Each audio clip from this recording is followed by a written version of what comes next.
Let's talk about purchasing airline tickets. In late 2019, I had purchased a round-trip ticket directly on an airline website for a flight from Seattle to Manila. And I was really looking forward to that May 2020 trip. But of course, the pandemic hit.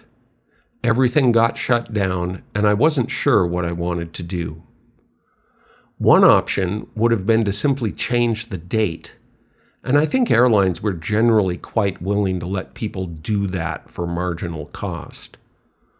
But I had absolutely no idea when the pandemic was going to end. So I just wanted my money back. And because I was a frequent flyer and a return known customer to this airline, all it took was one phone call to get that done. But it didn't go so well for a lot of other people.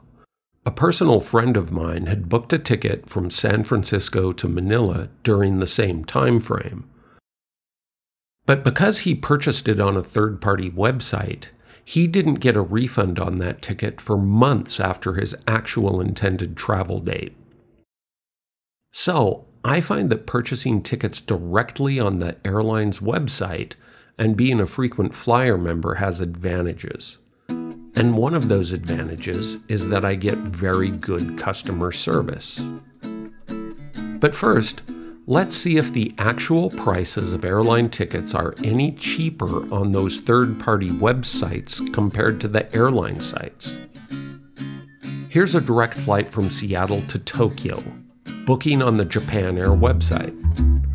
About $1,200. And on Agoda, same price. On Cheapo Air, actually a little bit more, but nicely they include taxes and fees, so basically same price.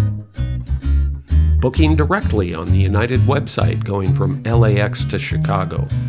Wow, less than $100.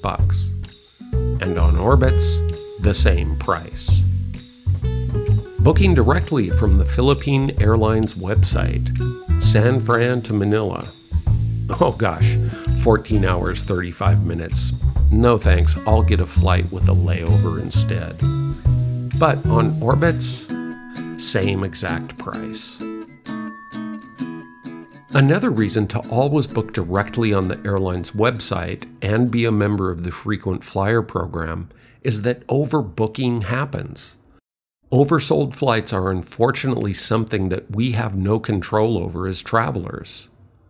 And it kind of goes like this. You're waiting at the gate at the airport, and the gate agent comes on the PA and says, "Attention, passengers on flight 347 to Denver." Unfortunately, this flight is oversold, and we're asking for volunteers who can give up their seats. And of course, they'll offer round-trip tickets to anywhere in the United States or vouchers. They will offer an incentive. But ultimately, if nobody wants to volunteer to give up their seat, the airline is going to have to make that decision. Now, who do you think is more likely to get bumped off the flight? Someone who is a trusted repeat customer, a member of the frequent flyer program, or Joe Schmo, who booked his tickets on Cheapo Air? So, that's it for now. Again, I realize that what works for me may not work for everyone else, but I hope that you have at least found that to be informative. Thanks for watching, and see you on the next one.